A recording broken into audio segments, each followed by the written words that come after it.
ಚಾನಲ್ಗೆ ಸ್ವಾಗತ. ಎಲ್ಲರಿಗೂ ನಮಸ್ಕಾರಗಳು. ಪದ್ಯ 7 7ನೇ ತರಗತಿ ಕನ್ನಡ ಪದ್ಯ 7 ತಿರುಕನ ಕನಸು. ಈ ಪದ್ಯ ಭಾಗದ ಪ್ರಶ್ನೋತ್ತರಗಳ ವಿಡಿಯೋ ಇಷ್ಟವಾದಲ್ಲಿ ಪ್ಲೀಸ್ ನಮ್ಮ ಚಾನಲ್ಗೊಂದು ಲೈಕ್ ಮಾಡಿ, ಸಬ್ಸ್ಕ್ರೈಬ್ ಮಾಡಿ, ಶೇರ್ ಮಾಡಿ, ಕಮೆಂಟ್ ಮಾಡಿ ಅಂತ ಹೇಳ್ತಾ ತಿರುಕನ ಕನಸನ್ನ ಮೊದಲೇದಾಗಿ ಕೃತಿಕಾರರ ಪರಿಚಯ ಬರೋಣ. ಕವಿ ಮುಪ್ಪಿನ ಷಡಕ್ಷರಿ. ಜನನ ಶಾಸಕ 1500 ಸುಮಾರಿಗೆ ಜೀವಿಸಿದವರು. ಇವರು ಕೊಳ್ಳೇಗಾಲದವರು. ಕೃತಿ ಸುಬೋಧ ಸಾರ. ಇನ್ನು ಪದ್ಯ 7 ತಿರುಕನ ಕನಸು ಒಂದು ಪದ್ಯ ಭಾಗದ ಪ್ರಶ್ನೋತ್ತರಗಳ ವಿಡಿಯೋ ನೋಡೋಣ ಬನ್ನಿ. ಕೊಟ್ಟಿರುವ ಪ್ರಶ್ನೆಗಳಿಗೆ ಒಂದು ವಾಕ್ಯದಲ್ಲಿ ಉತ್ತರಿಸಿ. ತಿರುಕನು ಎಲ್ಲಿ ಕನಸನ್ನು ಕಂಡನು? ತಿರುಕನು ಮುರುಕಧರ್ಮ ಶಾಲೆಯಲ್ಲಿ ಕನಸನ್ನು ಕಂಡನು. ಆನೆ ಯಾರ ಕೊರಳಿಗೆ ಮಾಲೆಯನ್ನು ಹಾಕಿತು? ಆನೆಯ ತಿರುಕನ ಕೊರಳಿಗೆ ಮಾಲೆಯನ್ನು ಹಾಕಿತು. ತಿರುಕನಿಗೆ ಪಟ್ಟವನ್ನು ಕಟ್ಟಿದವರು ಯಾರು? ತಿರುಕನಿಗೆ ಪಟ್ಟವನ್ನು ಕಟ್ಟಿದವರು ನೃಪರು. ರಾಜಲೋಲನಾಗಿ ಮಂತ್ರಿಗೆ ಏನೆಂದು ನುಡಿದನು? ರಾಜಲೋಲನಾಗಿ ಮಂತ್ರಿಗೆ ಸುತರರೊಳಗೆ ಬಾಲೆಯರನ್ನು ನೋಡಿ ಮದುವೆ ಮಾಡಬೇಕ ಎಂದು ನುಡಿದನು. ತಿರುಕನ ಕನಸು. ಈ ಪದ್ಯವನ್ನು ಬರೆದ ಕವಿ ಯಾರು? ತಿರುಕನ ಕನಸು. ಈ ಪದ್ಯ ಬರೆದ ಕವಿ ಮುಪ್ಪಿನ ಷಡಕ್ಷರಿ. ಇನ್ನು ಕೊಟ್ಟಿರೋ ಪ್ರಶ್ನೆಗೆ 2-3 ವಾಕ್ಯಗಳು ಉತ್ತರಿಸಿ. ಕರಿಯ ಕೈಗೆ ಕುಸುಮ ಮಾಲೆಯನ್ನು ಕೊಡಲು ಕಾರಣವೇನು? ಪುರದ ರಾಜನು ಮರಣವನ್ನು ಹೊಂದಿದಾಗ ಆತನಿಗೆ ಗಂಡು ಮಕ್ಕಳಿರದ ಕಾರಣ ಮುಂದಿನ ರಾಜನನ್ನು ಆಯ್ಕೆ ಮಾಡುವ ಕಾರಣದಿಂದಾಗಿ ಕರಿಯ ಕೈಗೆ ಕುಸುಮ ಮಾಲೆಯನ್ನು ಕೊಟ್ಟನು.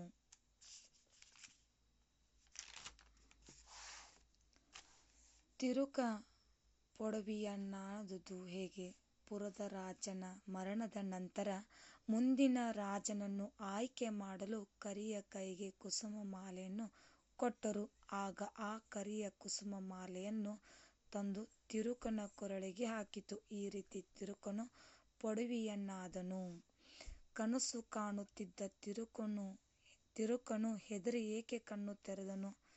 ಪೊಡವಿಯನ್ನಾದ ತಿರುಕನು ತನ್ನ ಕನಸಿನಲ್ಲಿ ಸಕಲ ರಾಜ ವೈಭವವನ್ನು ಅನುಭವಿಸುತ್ತಿದ್ದಾಗ ಇದ್ದಕ್ಕಿದ್ದಂತೆ ನೃಪರು ದಂಡೊಂದು ಬಂದು ತಿರುಕನ ಮೇಲೆ ಆಕ್ರಮಣ ಮಾಡಿತು. ಇದರಿಂದ ಹೆದರಿದ ತಿರುಕನು ಇದ್ದಕ್ಕಿದ್ದಂತೆ ತನ್ನ ಕಣ್ಣು ತೆರೆದನು.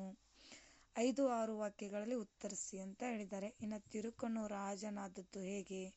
ತಿರುಕನು ಎಂದಿನಂತೆ ಹಾಳು ಬಿದ್ದ ಮುರಿದ ಬಿದ್ದ ಧರ್ಮಶಾಲೆಯ ಗೋಡೆಯ ಬದಿಗೆ ಮಲಗಿರುತ್ತಾನೆ.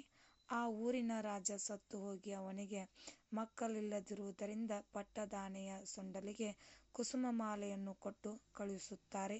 ಅದು ಇವನ ಕೊರಳಿಗೆ ಕುಸುಮ ಮಾಲೆಯನ್ನು ಹಾಕುತ್ತದೆ.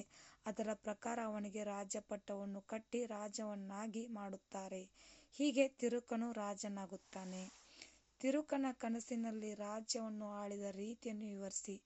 ತಿರುಕನ ಕನಸಿನಲ್ಲಿ ತಾನು ರಾಜನಾದುದಕ್ಕೆ ಹೆಮ್ಮೆ ಪಟ್ಟುಕೊಳ್ಳುತ್ತಾನೆ. ರಾಜನಾದ ಮೇಲೆ ಇತರ ರಾಜರು ಇವನಿಗೆ ತಮ್ಮ ಕನ್ಯೆಯನ್ನು ಕೊಟ್ಟು ಮದುವೆ ಮಾಡುತ್ತಾರೆ. ರಾಜ್ಯವನ್ನು ಚೆನ್ನಾಗಿ ಆಳುತ್ತಾ ತನ್ನ ಪತ್ನಿಯರೊಂದಿಗೆ ಸುಖವಾಗಿರುತ್ತಾರೆ. ರಾಜ್ಯಭಾರ ಮಾಡುತ್ತಾ ಕುಳಿತುಕೊಂಡಿರುವಾಗ ಇವನ ಮಕ್ಕಳು ಒಂದು ತೊಡೆಯೇರಿ ಕುಳಿತು ಆಟವಾಡುತ್ತಿದ್ದರು. ಈ ರೀತಿ ಚೆನ್ನಾಗಿ ರಾಜ್ಯವನ್ನಾಳುತ್ತಿದ್ದರು. ಈ ಪದ್ಯ ಭಾಗವನ್ನು ಪೂರ್ಣಗೊಳಿಸಿ. ದನದ ಮದವು ರಾಜ್ಯ ಮದವು ತನುಜ ಮದವು ಯುವತಿ ಮದವು ಜನಿತವಾಗಿ ಕನಸಿನಲ್ಲಿ ಹಿಗ್ಗುತ್ತಿದ್ದನು. ಅನಿತರೊಳಗೆ ನೃಪರ ದಂಡು ಮನೆಯ ಮುತ್ತಿದಂತೆ ಆಗಿ ಕನಸ ಕಾಣುತ್ತಿದ್ದ ಹೆದರಿ ಕಣ್ಣು ತೆರೆದನು. ಮಾದರಿಯಂತೆ ಕೊಟ್ಟಿರುವ ಪದಗಳನ್ನು ಬಿಡಿಸಿ ಬರೆಯಿರಿ. ಓರಗಿರುತ್ತಲೊಂದು ಓರಗಿ ಪ್ಲಸ್ ಇರುತ್ತಲಿ ಪ್ಲಸ್ ಒಂದು. ವರಕುಮಾರರಿಲ್ಲದಿರಲು ವರಕುಮಾರರು ಪ್ಲಸ್ ಇಲ್ಲದೆ ಪ್ಲಸ್ ಇರಲು. ಪೊಡವಿಯನ್ನಾದೆನೆಂದು ಪೊಡವಿಯ ಪ್ಲಸ್ ಆನೇನು ಪ್ಲಸ್ ಆದೆನು ಪ್ಲಸ್ ಎಂದು. ನಿಷ್ಪ ಸುಖದೊಳರವಂಗೆ ನಿಷ್ಪ ಸುಖದೊಳು ಪ್ಲಸ್ ಇರಲು ಪ್ಲಸ್ ಅವಂಗೆ. ಇಲ್ಲಿಗೆ ಇವತ್ತಿನ ಒಂದು ತಿರುಕನ ಪಾಠದ ಪ್ರಶ್ನೋತ್ತರಗಳ ವಿಡಿಯೋ ಇಲ್ಲಿಗೆ ಮುಕ್ತಾಯಗೊಳ್ಳುತ್ತೆ. ನಿಮಗೂ ಕೂಡ ವಿಡಿಯೋ ಇಷ್ಟವಾದಲ್ಲಿ ಪ್ಲೀಸ್ ನಮ್ಮ ಚಾನಲ್ಗೊಂದು ಲೈಕ್ ಮಾಡಿ, ಸಬ್ಸ್ಕ್ರೈಬ್ ಮಾಡಿ, ಶೇರ್ ಮಾಡಿ, ಕಮೆಂಟ್ ಮಾಡಿ. Thank you. ಧನ್ಯವಾದಗಳು.